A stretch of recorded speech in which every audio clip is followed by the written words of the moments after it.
அவுது பில்லாஹி மினஷ் ஷைத்தானிர் ரஜீம் பிஸ்மில்லாஹிர் ரஹ்மானிர் ரஹீம். அல்லாஹ்வின் அருள் கொண்டு அல் குர்ஆனின் ஒளி உங்கள் இதயங்களை பவளமாக மாற்றட்டும் இன்ஷா அல்லாஹ். நூருல் குர்ஆன் ஒஃபிஷியல் யூடியூப் சேனல் ஊடாக உங்களுக்கு சலாத்தை தெரிவித்துக் கொள்கின்றேன். அஸ்ஸலாமு அலைக்கும் வரஹ்மத்துல்லாஹி வபரகாத்துஹு. நிச்சயமாக என்னுடைய பதிவுகள் அனைத்தும் எனக்கே முதல் நினைவூட்டல். இன்றைய பதிவில் நாம் பார்க்க இருப்பது உங்களுடைய வாழ்க்கையை மாற்றக்கூடிய ஒரு ரகசியம் பற்றி உங்களுக்கு தெரியுமா? பேச வேண்டிய நேரத்தில் வார்த்தைகள் தடைப்படுகின்றதா? மக்கள் முன் நின்றால் இதயம் வேகமாக துடிக்கின்றதா? நம்பிக்கை குறைந்து விடுகின்றதா? நீங்கள் சொல்ல நினைப்பதை சரியாக வெளிப்படுத்த முடியாமல் வாய்ப்புகளை இழந்ததுண்டா? இந்த உணர்வுகள் உங்களுக்கு மட்டுமில்லை, வரலாற்றிலேயே மிகப்பெரிய நபிகளில் ஒருவருக்கும் இதே சவால் இருந்தது. ஆனால் அவர் ஒரு சிறிய துஆவை அல்லாஹ் சுப்ஹானஹு தஆலாவிடம் கேட்டார். அது அவருக்கு துணிச்சலையும் தெளிவையும் நம்பிக்கையையும் கொடுத்தது. இன்று உங்கள் வாழ்க்கையையும் மாற்றக்கூடிய அதே துஆவை நீங்கள் அறியப் போகின்றீர்கள். இன்ஷா அல்லாஹ் கவனமாக முழுமையாக பாருங்கள். இந்த வீடியோ இன்ஷா அல்லாஹ் உங்கள் வாழ்க்கையிலும் ஒரு திருப்பு முனையாக இருக்கலாம். இந்த துஆவை ஓதுவதனால் கிடைக்கும் அற்புதமான நன்மைகள் பல இருக்கின்றது. அதில் முதலாவது, மன அழுத்தம் குறையும், இதயம் அமைதியாகும். இந்த துஆவில் முதலில் என் இதயத்தை திறந்துவிடு என்று கேட்கின்றோம். இதனால் மனதில் இருக்கும் பயம், பதற்றம் மெதுவாக குறையும். உதாரணமாக, எக்ஸாம் ஹாலுக்கு போகும் முன் இந்த துஆவை ஓதினால் பயம் குறைந்து மனம் அமைதியாக இருக்கும். இரண்டாவதாக, பேச்சு தெளிவாகும், தடுமாற்றம் குறையும். என் நாவில் உள்ள கட்டை அவிழ்த்து விடு என்று கேட்கின்றோம். இது நம்முடைய பேச்சு சீராகவும் தெளிவாகவும் வர உதவும்.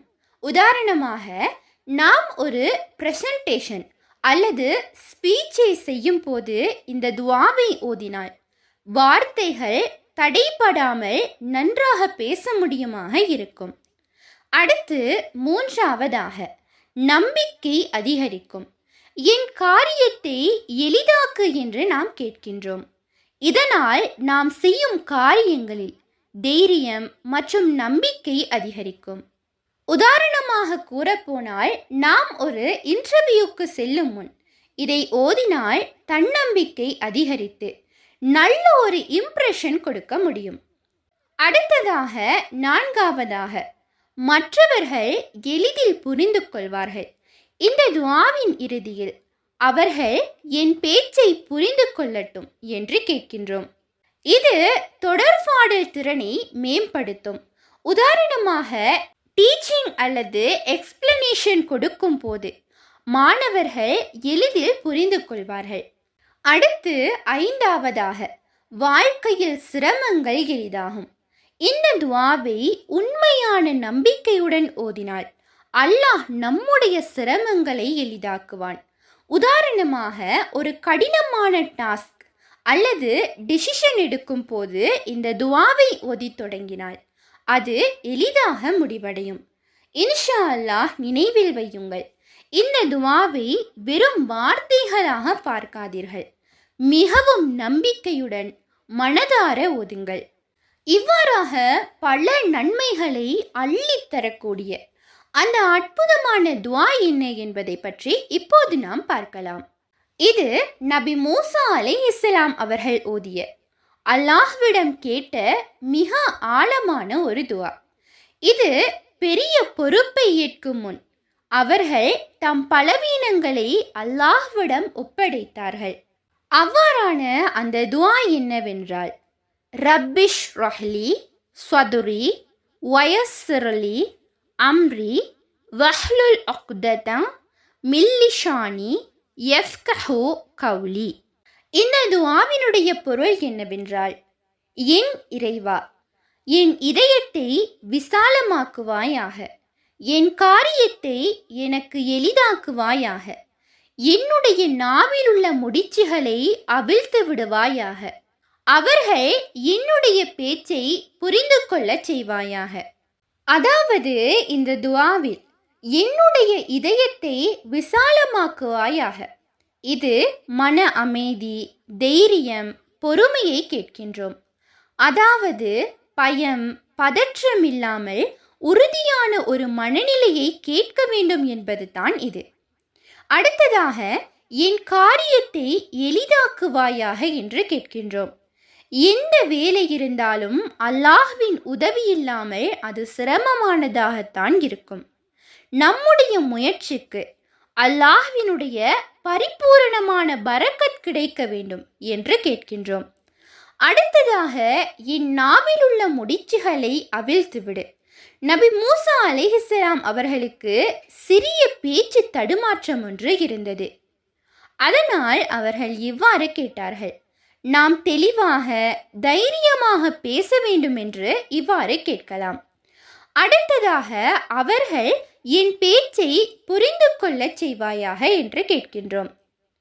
அதாவது கம்யூனிகேஷன் மற்றும் போதாது, அதை புரிந்து கொள்வதும் அவசியமானதாக காணப்படுகின்றது.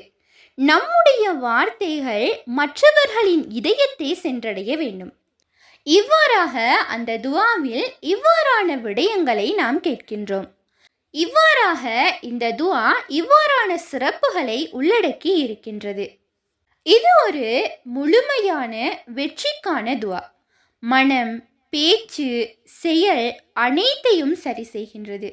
இன்ஷா அல்லாஹ் நினைவில் வையுங்கள், இந்த துஆவை ஓதுவது மட்டும் கிடையாது, அதன் அர்த்தத்தை உணர்ந்து ஓதினால் இன்ஷா அல்லாஹ் வாழ்க்கையில் மிகப்பெரிய ஒரு மாற்றம் ஒன்று வரும். அடுத்ததாக இந்த துஆவை எப்படி ஓத வேண்டும், எப்போது ஓத வேண்டும், எத்தனை தடவைகள் ஓத வேண்டும் என்பதை பார்க்கலாம். முதலில் ஒரு முக்கியமான விடயம், இந்த துஆவுக்கு குறிப்பிட்ட எண்ணிக்கை என்று நபிமொழிகளில் கட்டாயமாக எந்த எண்ணிக்கையும் சொல்லப்படவில்லை. ஆனால் நம்பிக்கையுடன் தொடர்ந்து ஓதுவது தான் முக்கியமான ஒரு விடயமாகும். ஆனாலும் எண்ணிக்கை இருந்தால் இலகுவானதாக இருக்கும் என்பதை அடிப்படையாக கொண்டு தினமும் குறைந்தது 3 முறை ஓதலாம். அதிகமாக விரும்பினால் 7 முறை அல்லது 11 முறை ஓதலாம். அடுத்தது முக்கியமான வேலைகளுக்கு செல்லும் முன் ஒரு முறை கூட ஓதினால் இன்ஷா அல்லாஹ் பலன் கிடைக்கும். உதாரணமாக பரீட்சைக்கு செல்லும் முன், ஒரு இன்டர்வியூக்கு செல்லும் முன், ஒரு ஸ்பீச் அல்லது பிரசன்டேஷனை செய்யும் முன் 3 முறை அல்லது 7 முறை இன்ஷா அல்லாஹ் ஓதிக்கொள்ளுங்கள். அடுத்ததாக இதனை எந்த நேரத்தில் ஓதுவது சிறப்பானதாக இருக்கும். உதாரணமாக ஃபஜ்ர் தொழுகைக்கு பிறகு மனம் சுத்தமாக இருக்கும் அந்த நேரத்தில் நாம் ஓதிக்கொள்ளலாம். அடுத்தது தஹஜ்ஜுடைய நேரம், துஆக்கள் ஏற்றுக்கொள்ளப்படும் சிறந்த ஒரு நேரமாகும். அடுத்ததாக ஐங்கால தொழுகைக்கு பிறகு அல்லாஹ்வுக்கு நெருக்கமான அந்த நேரங்களில் ஓதிக்கொள்ளலாம். அதற்கு மேலதிகமாக தேவைப்படும் எந்த நேரத்திலும் நாம் ஓதிக்கொள்ளலாம். இன்ஷா அல்லாஹ் இந்த துஆவை ஓதும் போது இந்த முறைகளை பின்பற்றினால் சிறப்பானதாக இருக்கும். முதலாவதாக அல்லாஹ்வை புகழ வேண்டும். அல்ஹம்துலில்லாஹ், இதனை 3 முறை சொல்லலாம். அல்லாஹ்வுக்கு நன்றி சொல்வது மிகவும் பொருத்தமானதாக இருக்கும். இரண்டாவதாக நபி ஸல்லல்லாஹு அலைஹி வஸல்லம் அவர்கள் மீது ஸலவாத்து சொல்லுவது. இதற்கான ஒரு சிறந்த ஸலவாத், அல்லாஹும்ம சல்லி அலா முஹம்மத் வ அலா ஆலி முஹம்மத். இதனை இன்ஷா அல்லாஹ் 3 முறை அல்லது 5 முறை கூறிக்கொள்ளலாம். அடுத்ததாக இந்த துஆவினை நீங்கள் ஓத வேண்டும். ரப்பிஷ் ரஹ்லி சத்ரி வயஸ்ஸிர்லி அம்ரி வஹ்லுல் உக்ததம் மில்லிசானி யஃப்கஹு கௌலி. இதனை 3 அல்லது 7 முறை அல்லது 11 முறை ஓதிக்கொள்ளலாம். மிக முக்கியமான நேரங்களில் 11 முறை ஓதுவது என்பது சிறந்ததாக காணப்படும். அடுத்தது 4வதாக மீண்டும் ஸலவாத்தை ஓதி முடியுங்கள். அதாவது அல்லாஹும்ம ஸல்லி அலா முஹம்மத் வ அலா அலி முஹம்மத் என்று 3 முறை கூறிக்கொள்ளுங்கள். அடுத்தது, இந்த துஆவை சரியான முறையில் ஓதினால் நமக்கு கிடைக்கக்கூடிய விடயங்கள் என்ன? அதாவது இந்த முறையில் அல்லாஹ்வை புகழ்ந்து சலவாத்து ஓதி இந்த துஆவினை ஓதி மீண்டும் சலவாத்தை ஓதுவது துஆ ஏற்றுக்கொள்ளப்படுவதற்கான மிக ஆழமான மிக அழகான சுன்னத்தான ஒரு வழி. இதனால் கிடைக்கும் நன்மைகள் ஆழமானவையாக காணப்படுகின்றன. அதாவது முதலாவதாக துஆ ஏற்றுக்கொள்ளப்படும் வாய்ப்பு அதிகரிக்கும். அல்லாஹ்வை புகழ்ந்து ஆரம்பித்து நபி ஸல்லல்லாஹு அலைஹி வஸல்லம் அவர்கள் மீது சலவாத்து சொன்னால் துஆ முழுமையான முறையில் செல்கின்றது. இது ஒரு கதவை தட்டுவது போல. முதலில் மரியாதை செய்கின்றோம், அதன் பிறகு நம்முடைய துஆக்களை கேட்கின்றோம். அடுத்ததாக மன அமைதி மற்றும் உள்ளம் விரிவாகும். ரப்பி ஷ்ரஹ்லி சத்ரி என்ற பகுதி உண்மையாக செயல்படும். அதாவது நம்முடைய மன அழுத்தம் இருந்தாலும் இதை தொடர்ந்து ஓதினால் மனம் இலேசாகும். அடுத்தது பேச்சு திறன் மேம்படும். வஹ்லுல் உக்தத்தன் மில்லிஷானி நாவிலுள்ள தடைகளை நீக்கும். உதாரணமாக எம்முடைய பேச்சு திறன், நம்முடைய வார்த்தைகள் சரியானதாக வரும். அடுத்ததாக தன்னம்பிக்கை அதிகரிக்கும். வயஷிருளி அம்ரி காரியங்கள் எளிதாகும். பயம் குறைந்து தைரியமாக செயல்பட உதவும். அடுத்தது ஐந்தாவதாக மற்றவர்கள் உங்களை எளிதில் புரிந்து கொள்வார்கள். யஃப்கஹு கௌலி உங்கள் பேச்சு இதயத்தை சென்றடையும். உதாரணமாக ஒரு இன்டர்வியூ அல்லது மீட்டிங்கில் உங்களுடைய பாயிண்ட் மிகவும் கிளியராக புரியும். அடுத்தது ஆறாவதாக நம்முடைய வாழ்க்கையில் பரக்கத் அதிகரிக்கும். இந்த முறையில் ஓதுவது அல்லாஹ்வின் அருளை ஈர்க்கும். சிறிய முயற்சிகளுக்கு அல்லாஹ் சுப்ஹானஹு தஆலாவின் பெரிய பலன்கள் கிடைக்கும். அடுத்ததாக அல்லாஹ்வுடன் நெருக்கம் அதிகரிக்கும். இந்த முறையில் ஓதுவது ஒரு இபாதத் போல ஆகும். நீங்கள் அல்லாஹ்வுடன் நேரடியாக பேசுகின்றீர்கள் என்ற ஒரு உணர்வு வரும். ஆகவே எண்ணிக்கை மட்டும் முக்கியமில்லை, நம்பிக்கையுடன் தொடர்ச்சியாக அர்த்தத்தினை உணர்ந்து ஓதுவதுதான் வெற்றியின் சாவியாக இருக்கும். இன்ஷா அல்லாஹ் இந்த துஆ உங்கள் வாழ்க்கையில் ஒரு பெரிய மாற்றத்தை கொண்டு வரக்கூடும். பேசும்போது பயம் வருகின்றதா? உங்கள் திறமையை வெளிப்படுத்த முடியவில்லையா? மக்கள் முன் நின்றால் தைரியம் குறைகின்றதா? அப்படியான எல்லா தருணங்களிலும் இந்த துஆவை மறந்து விடாதீர்கள். இது ஒரு சாதாரண துஆ அல்ல. நபி மூசா அலைஹிஸ்ஸலாம் அவர்கள் கேட்ட வாழ்க்கையை மாற்றிய துஆ. உங்கள் மனதை திறக்கவும், பேச்சை தெளிவாக்கவும், காரியங்களை எளிதாக்கவும் உதவும் ஒரு அற்புதமான வழி. இது ஒரு முறை மட்டும் ஓதும் துஆ கிடையாது. இது தினசரி வாழ்க்கையில் சேர்க்க வேண்டிய ஒரு பழக்கம். இந்த வீடியோவை இன்ஷா அல்லாஹ் இப்போதே சேவ் செய்து வையுங்கள். தேவையான நேரத்தில் மீண்டும் பார்த்து ஓதலாம். உங்களுக்கும் உங்கள் நண்பர்களுக்கும் இன்ஷா அல்லாஹ் இது பயனுள்ளதாக இருக்கும்.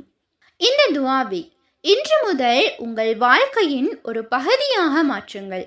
இன்ஷா அல்லாஹ் நீங்கள் மாற்றத்தை நிச்சயமாக உணர்வீர்கள். இன்ஷா அல்லாஹ் இந்த பதிவானது உங்களுக்கு பயனுள்ளதாக இருப்பின் அல்ஹம்துலில்லாஹ் என்று கமெண்ட் செய்யுங்கள். மேலும் உங்களுடைய மேலான துஆக்களில் என்னையும் சேர்த்து கொள்ளுங்கள். இன்ஷா அல்லாஹ் மற்றும் ஒரு பயனுள்ள பதிவோடு சந்திப்போம். உண்மையான அறிவை தேடும் வழி அல் குர்ஆனாகும். உங்கள் ஆதரவுகளுக்கு ஜஸாக்குமுல்லாஹ் ஹைரன். தொடர்ந்தும் எம்முடன் பயணியுங்கள். அஸ்ஸலாமு அலைக்கும் வரஹ்மத்துல்லாஹி வபரகாத்துஹு.